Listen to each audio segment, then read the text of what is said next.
There's a quiet kind of pain many of us carry. The endless scroll, the invisible competition, the urge to post something just to prove we're still relevant. We wake up, check our phones, and before we even take our first breath of the day, our minds are already racing. Who liked my post? Did anyone comment? Did I get enough engagement? Somewhere along the way, connection turned into comparison.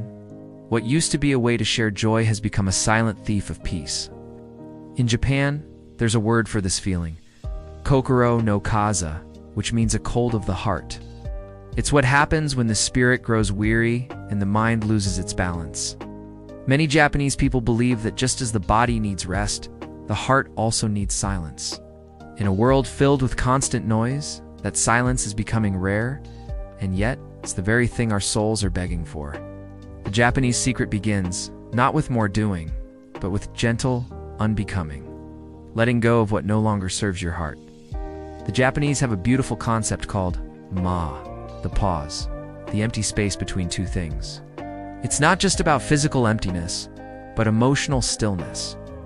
Ma is what gives music its rhythm, art its depth, and life its meaning. Without space, even the most beautiful melody becomes noise. In our digital world, we've lost that space. Every spare second is filled with scrolling, liking, reacting, until we forget how to simply be. Imagine walking through a Zen garden. No noise, no notifications, just the sound of gravel under your feet. In that quiet, something magical happens.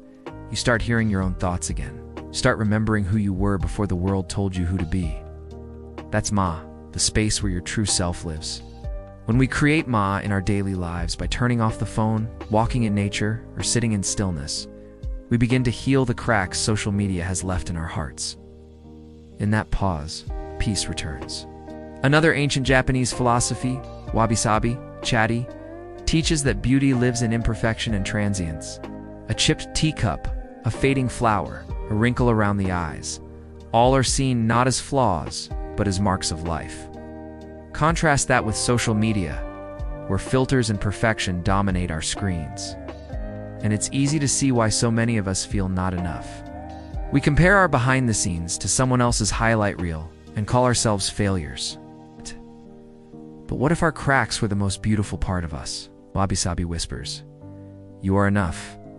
Even when you're not polished, you don't need to be flawless to be worthy of love or attention. Like a weathered temple that has stood the test of time, your scars are proof that you've lived." When you embrace Wabi Sabi, you stop performing and start living. You begin to post, not to impress, but to express. And slowly, the anxiety fades, replaced by a quiet kind of confidence that says, "This is me, imperfect, but whole." In Japan, people often practice Shinrin-yoku, Sinling-yuke, while forest bathing. It's not exercise, not hiking, just being among the trees, breathing deeply, and letting nature heal the overstimulated mind. Scientists found that this practice lowers stress hormones, reduces anxiety, and even boosts happiness. But beyond the science lies something deeper, a reconnection to what's real. The rustle of leaves doesn't need validation. The sound of wind doesn't care how many followers it has. In the forest, everything simply exists, and that's enough. You don't need to live near a forest to experience Shinrin-yoku. You can practice it anywhere, sitting under a tree, feeling the morning sun on your face, or simply watching clouds drift by. The key is presence. Every time you look up from your phone and truly see the world around you, you are bathing your spirit in stillness. You are returning home to yourself. And in that home, there's no anxiety, only peace. At the heart of Japanese philosophy lies Ikigai, shungzafei, your reason for being. It's the intersection between what you love, what you're good at, what the world needs, and what you can be paid for. But more than a career, Ikigai is a compass, a quiet reminder of why you exist. Social media tricks us into chasing attention, but Ikigai reminds us to chase meaning. The difference? One feeds the ego, the other feeds the soul. Finding your Ikigai doesn't mean quitting your job or deleting your accounts. It means shifting your focus from how can I be seen to how can I serve. When you live with purpose, likes and followers lose their power. You stop measuring your life in metrics and start measuring it in moments. Every post, every word, every action becomes an expression of your truth. And when you live from that truth, anxiety dissolves into gratitude because you finally remember what you're here for.